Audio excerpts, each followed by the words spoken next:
Okay, Super Scholars, welcome to another great read aloud. So today we're going to explore the story, The Tea Party in the Woods. So let's get reading and learn about this brand new book. That morning, Kiko had awoken to a winter wonderland.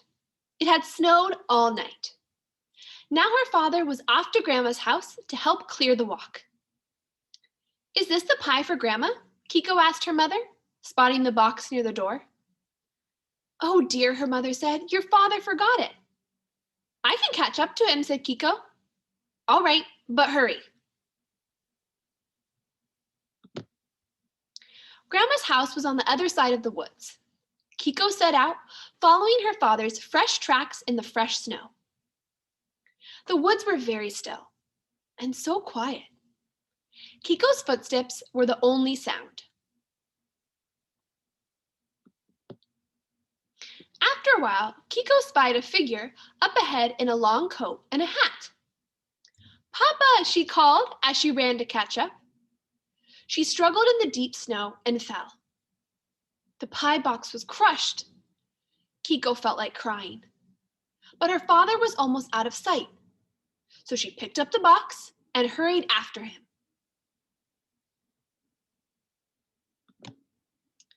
Kiko followed her father all the way to a strange house. Has it always been here? Kiko wondered. She couldn't remember having seen it before. She watched as her father went inside.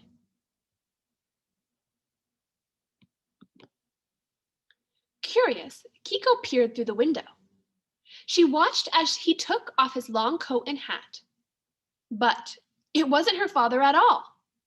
Kiko had been following a great big bear.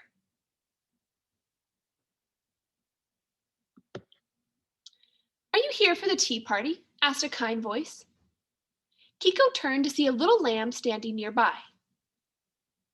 "This way," said the lamb, gently taking Kiko's hand and leading her inside.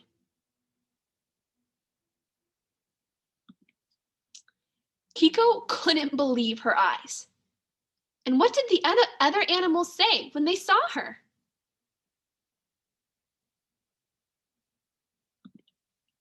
"Welcome," they cheered. A small rabbit led Kiko to her seat. "You must be cold," said a boar. "Please come in and warm yourself." "We're about to serve the tea," said the rabbit. "You're just in time."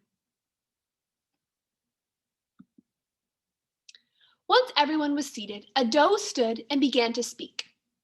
"Thank you all for coming on this cold winter day. We have a special guest with us. What is your name, my dear?" Kiko's heart raced. She gathered up all her courage and said, "My name is Kiko. I was bringing a pie to my grandma."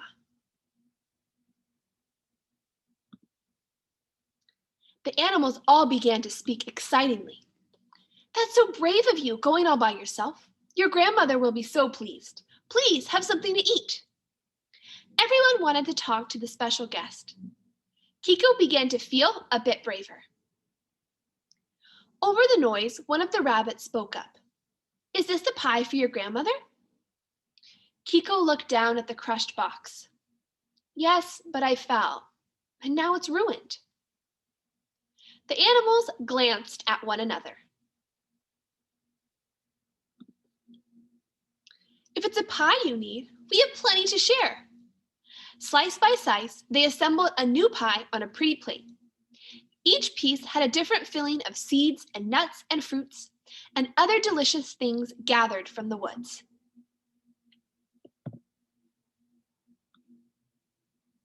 The doe carefully placed the plate into a new box and tied it with a red ribbon. "How nice," said Kiko. She was so excited that she wanted to take the pie to Grandma at once. "We'll come too," said the animals. The woods were filled with joyful sounds as everyone paraded to Grandma's house, singing and laughing and playing music as they went. "This way," the animals called. Kiko held the pie box tightly and walked on. At last, they reached Grandma's house. "Go on," the animals encouraged Kiko.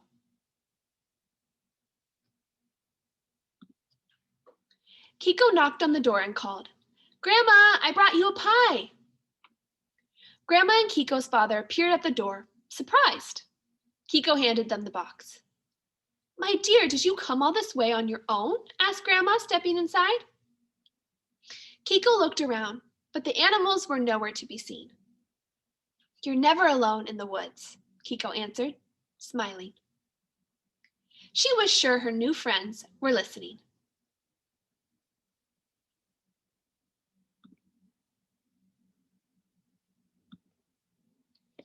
The end. That was our story of the tea party in the woods. I hope you enjoyed our first read aloud of this brand new week. Okay, super scholars, we got to stretch it out, move your body, and get ready to get back to work.